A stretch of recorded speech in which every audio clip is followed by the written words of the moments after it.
In this video, I'm going to do a discussion about the Line 6 HX Stomp 3.0, but it's not really about the 3.0, it's really about cabs versus impulse responses. So if you like this video, give me a like and subscribe to see more. There's basically, you have two options when it comes down to the amps. You look at the amps, you can use an amp and cab, which is one thing, but then you can also use a amp. And if you use an amp alone, you're going to need either a cab to make it sound decent, or you're going to need an impulse response. And they are similar, and I can't even get into the technicalities of how they're different. But my thinking has been this so far. I have primarily used the cabs that are built in to the Line 6 HX Edit software because in my mind at least, they sounded like they were in stereo. And it's debatable whether they're in stereo or not, but it just sounded like they're in stereo. And then whenever I went to use an impulse response, they seemed like it was in mono, and it didn't quite sound as in stereo. And so for the longest times, I've just been kind of like using the cabs, the built-in cabs. And I mean, I have used impulse responses, but I haven't primarily used them. And so after this latest update, I just started noticing myself getting kind of sick of the same kind of sounds, the same kind of distortion and all this stuff. And so I decided to look again at some different impulse responses to try it. And all of a sudden, it makes all the difference in the world. So I guess the whole point of this video is that I have come to the conclusion that the impulse responses are necessary to get some really cool and dynamic guitar sounds. Like this one right here.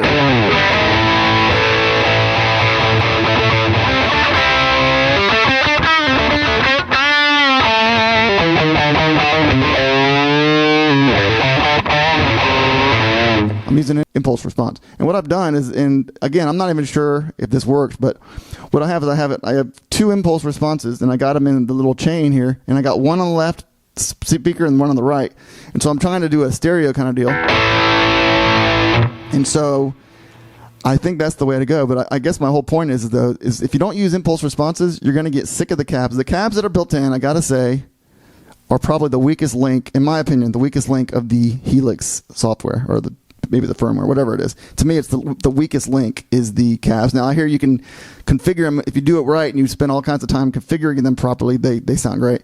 But I'm talking about just quickly putting it together and making it sound good. So what I'm going to do is I'm going to go through this sound, and I'm just going to show you what different impulse responses sound like. And again, I guess my point is that I think the impulse responses are crucial to make the HX Stomp or the Helix to be what it can be.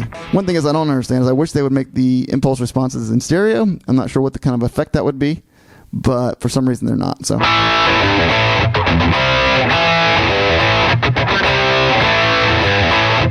And so this is the EVH 1.0. I'm using, actually, as far as the 3.0 update, I am using the amp. I'm using the Ben, or the Das Benzin, I can't even say it, Das Benzin lead. I don't know if that's right, Das Benzin lead. But I'm using that, and I'm getting an impulse response. It's got some reverb and delay on there too. So let's go through some different, actually, let me show you what it sounds like with a cab. All right, let's put a cab on there, single cab. Let's just put one in there. I don't care which one, solo lead.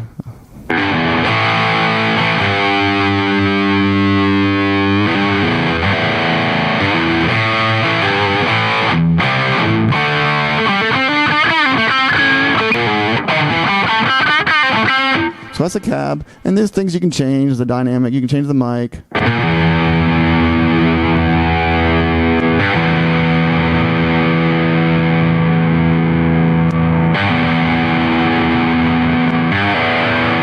the distance. Actually, it's pretty cool. I haven't even messed with any of this stuff, actually.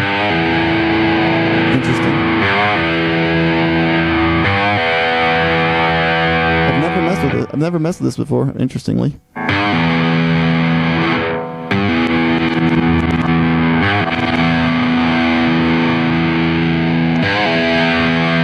Low cut, see what low cut does. Cuts low, cuts the bass up.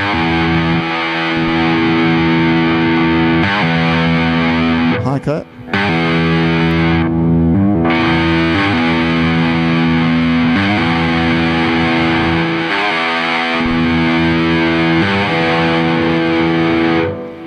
And so this is the kind of stuff you can do with it. Then you can also do a dual. So we can make one of these, something else.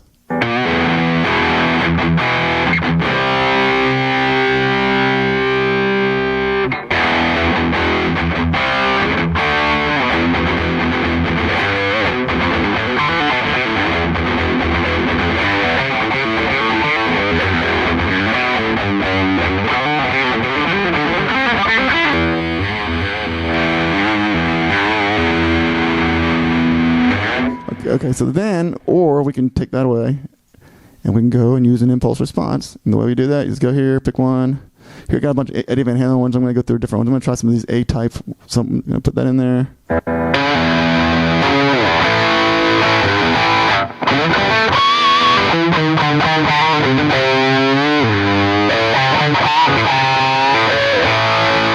The distortion definitely sounds different.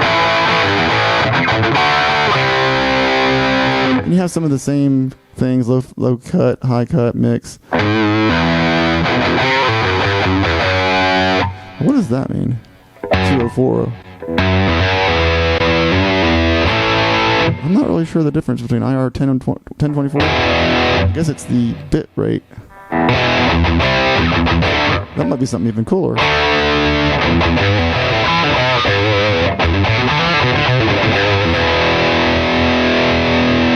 We're still using an EVH, I guess. Use a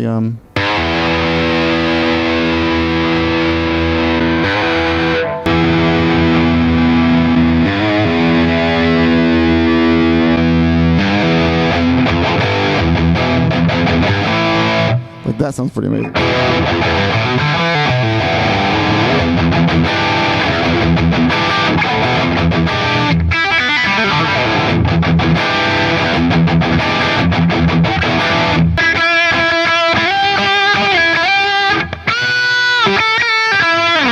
That's interesting, isn't it? Let's go for another one.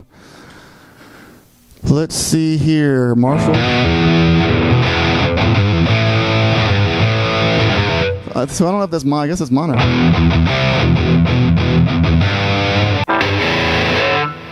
Well, that didn't sound very huge. What?